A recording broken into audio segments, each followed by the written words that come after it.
Bob Iger, a month or two ago, talking about how we've quietly canceled some projects out there that we haven't openly discussed, and of course the rumor mill began to abound from there, and of course. A lot of news since then. We've got this title change with Avengers 5 that was the Kang Dynasty. Now it's Avengers 5. We don't know what we're doing. Telling you, Wolverine and Spider-Man, they're going to put them together. It's all they've got. That's about it. But, one of the things that we've been hearing about now is this idea that Captain Marvel 3, Ant-Man 4, and the Eternals 2 hit the chopping block, to which my reaction was, how the hell were they ever even on the block to begin with?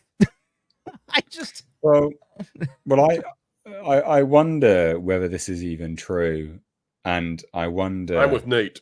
Yeah, because at the end of I wonder if what they're trying to do, right, is run a PR, run basically just run some PR nonsense and say, look, we're really changing stuff, guys. We're well aware things are bad, so we're going to change stuff. So we've cancelled all these things, actually. Like Captain Marvel 3. That was never going to be on the cards. It was never going to be on the cards post the very moment they were getting test screenings for the Marvels, for instance. That was never going to be on the cards. So I do wonder, Ant-Man 4 and things like that. Ant-Man 4 was never going to happen. Like Ant-Man 3 bombs spectacularly and is literally the introduction to your big bad. No, you were never going to make another one. Side note, Brie Larson's chest there. Amazing. So they were never going to make. Look, I'm a guy. I can't. Do you want me to? No, look. That's the only part of Brie Larson I think most people like. Yeah. Well. Yeah, that's a nice face. Pause, folks. Anyway. The pregnant pause that got me. But getting all serious again, I do wonder if this is complete nonsense and it's them trying to run some cover to be like, look, we are doing stuff, we are changing. Because at the end of the day, the amount of absolute garbage they've released that they thought was appropriate at the time and was going to make money is spectacular. So, I mean, I just don't think these were never going to get made. I just don't think they're ever going to get made. I agree. Here's what this was, folks. Speculation territory, but this is what this is. Put out nonsense films that were never going to be made, like you said. Yep. And declare them canceled. Things that there's no way they could have made. While you also announce, and who knows if this will ever happen, doubtful, that Patty Jenkins is going to make a new Star Wars movie. So now you've got both of these, right? They didn't announce that. That was Patty Jenkins, like Ryan Johnson out there going, I'm right, still working on something. But what they secretly do, okay, because Disney loves diversions, right? So cancel a bunch of stuff that was never going to happen, and then quietly tell James Mangold, you're not getting a Star Wars movie. Just go on. Tell Taika Waititi, you're not getting a Star Wars movie. We're done with that. And hide it, cover it up with all these nonsense films. That's what this is. But also on the topic of the Patty Jenkins thing, right? Mm-hmm. That was actually, so not only was it not actually announced, but it was also, if you read what she said specifically, she also says, yeah, so we'll see, it might happen, but it's not like all she's been asked to do is write a script. So it's not been approved yet. She's been asked to write a spec script. Mm-hmm. That's it. She's been paid for a script. There's no movie been greenlit at this stage. You know what she needs to do? She needs to go be a personal assistant to one of the Weinsteins. That will get her a for sure show or movie. That'll happen then. I think that boat might have already said. But I mean, this is what we're talking about, folks. Patty Jenkins says, quote, I am now back doing the Star Wars movie Rogue Squadron. After Wonder Woman 3 fell apart, I now owe Lucasfilm a draft. So, I mean, there's a lot that you could tear apart in that. Just what you guys were saying. Now, first of all, there's nothing greenlit. There's nothing done here. She had a contract in the beginning to do this movie that maybe she never fulfilled. And my opinion on this is that even if they're not proceeding with this as planned, and I don't know the contract language, but let's say, for example, that Patty had to turn in at least a spec script to get paid or to at least get whatever she was contractually obligated to. So even if Star Wars or Lucasfilm is not going forward with this movie, if maybe it's something to where it's simple as if Patty still turns in a spec script, even though she knows it's going nowhere, so she can collect the other $500,000 that Lucasfilm owes. I mean, it could be something as stupid as that. Patty, write one where Rey is the leader of the Rogue Squadron. You can do the script for Rey because they don't have that either. It's a win-win for you, Patty. You don't even have to direct it. I've said what's going to happen with that Rey movie, if it comes around at the end of the day, they are going to turn over the writing part of it to Charmin Obaid-Chinoy along with directing it. You watch. I would not be the least bit surprised. The biggest pile of drivel we've ever seen. That movie is going to go down. And I've said this before, and I've said it again, and I stand by this. That movie will go down as one of the biggest bombs in any franchise history ever. Absolutely, unequivocally, it will. Because we've had an influx of nonsense Star Wars TV shows. People are bored. People are sick of them. Not only that, we had 3 garbage movies that people were well aware that Disney can't handle any characters, even from that perspective. And then you're doing a follow-up to the most boring character in the universe, Rey. Oh, yes, I can't wait. Please, let me have an aneurysm whilst watching this plebeian on bloody screen. Let's go all the way. Amazing. I mean, do you think you're going to do it? Have the chutzpah to throw in Rachel Zegler as Rey's daughter. Put in Phoebe Waller-Bridge, as the Sith Lord. And Brie Larson. Why not? Yes, all of them. Let's just do it all in one. Just get it out of the way. I mean, do you guys think that Stephen Knight is actually going to manage to finish a completed script and turn it in for this? I mean, Stephen Knight is fantastic. I'm a huge Peaky Blinders fan since the first season. Dude is talented as hell. They brought him in to pick up where what's his name that they fired, the previous writer, forgot his name, whoever that was, doesn't matter. I can't think of it right now. It'll come to me. Yeah. Wait. No, not going to come. Damon Lindelof. Damon Lindelof. Yes. Thank you. Yes. So is Stephen Knight at this point? Do you think he's going to finish a script, or is he already kind of checked out? No, he was never hired.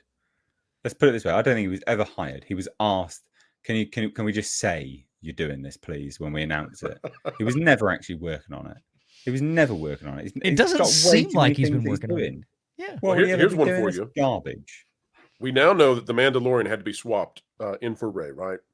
So the Mandalorian movie now has been pushed back to 2026. It was supposed to come out December 2025. It's now pushed to 2026. We know it has to come out before the Rey movie. There's no way on God's green earth, even in Kathleen Kennedy's world, that they are going to release. They're going to come back with 2 Star Wars feature-length films in the same year, which could bomb terribly for both of them. No, Disney's not going to take that chance. So there's no way we're getting the Rey movie in 2026. So we're not going to hear anything about this film because it's not coming out until 2027 at the earliest. Yeah. That is the earliest it will come out. Yeah. Do you know how long that is in terms of the news cycles and everything? I mean, why would they release anything about it? 8 years removed from the last Rey movie that Disney is still crediting. They still have 6 years left of expected returns for that 2.9x profitability metric they put out. They still have 6 years of expected returns for The Rise of Palpatine. Because that movie hasn't even been out 4 years and 3 months at this point. So yeah, they're going to go back 8 years later with another Rey movie that nobody asked for. And even in their own footnotes of that, specifically stated, which I will also call into question, that I did not do this in the video yesterday, so this is going to be new. Stay tuned. The whole issue of consumer products revenues factoring into that figure that didn't include, old Star Wars stuff, but did it. I'll tell you why. So, I don't know if they're going to come up with this 8 years later and make this work. They're gonna throw the kitchen sink against the wall. They're gonna have to. Please, and include Rose Tico. Let all these women go and destroy all the male Force ghosts. That's the only way to end it. Let's kill all the ghosts who are already there. Kenobi, Skywalker, Qui-Gon, all of them. Down with the patriarchy. This is pie in the sky, right? This is Rian Johnson talking about how he's still working on his trilogy. I heard he's working on a trilogy that features a Sarlacc pit like you wouldn't believe. God, I mean, there's nothing to this. This is just Patty Jenkins has literally been canned from everything that she was attached to in the last couple of years. She's not part of Wonder Woman 3 anymore. She got fired from Cleopatra by Gal Gadot, for God's sake. Or Gal Gadot had basically approved her just getting booted from that. I don't even know where that project is. Do you have any updates on where that one might be, Mr. H? I haven't really looked it up in a while, but I mean, I know that was something that I literally no idea at all. I mean, but she recently gave birth again, didn't she? I think so. Yep. I don't Gal know, Gadot just I had a don't know baby. whether- I don't know whether anything's been put on hold for that specifically or not. But also, you got to remember, we've just had one Cleopatra garbage Netflix thing that will also put financiers off because of bad PR. So I don't know. Like I have no idea. Because wasn't she producing it as well? She producing it. I'm pretty certain. Yes, yes, she was an executive producer. That was a Gal Gadot. That was like she was spearheading that project.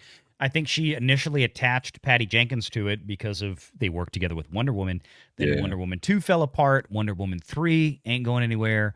Now Rogue Squadron's off the table. Cleopatra's off the table. It's like Patty Jenkins she's got nothing rolling right now. Nothing of any serious note. I mean, she's burned a lot of bridges out there. And I think this whole issue with her coming out and saying this is just a bunch of bunk. So, yeah, I mean, it's not like Lucasfilm are going to come out and deny it either. Like, there's no reason for them to keep thinking that. Yeah, they're quite happy for people to keep thinking that they're moving stuff along, as always. So I don't know. What an absolute pile of garbage, though. Genuinely, yeah. Like that, I don't think anyone like. Yeah, sure. Patty Jenkins doing a Rogue Squadron movie. Sure, fine. Would it potentially be good? Yeah, maybe. Do I care for it? No, I couldn't really care less. Right. And what's the box office possibilities for it? It's not $1 billion anymore. Well, this is the thing, isn't it? Like, what are you going to do? It's not going to be a hard war movie, is it? Because it's in Star Wars. So it's not like you can turn this concept of a battalion of X-Wing fighters and make them really hard and gritty warriors, cruising the galaxy, doing stuff. What's it going to be? It's just going to be this watered down milk toast. It's just going to be an episode of Mandalorian, essentially. Maybe the rainbow colored Vespa kids could join in. Yeah. They were tough. That chase scene was awesome. Well, that's just it, right? I mean, Star Wars can't afford any more. They can't afford any more flops. Make sure you're subscribed to Valiant Renegade and join us every Sunday at 6 p.m. Eastern for the live show.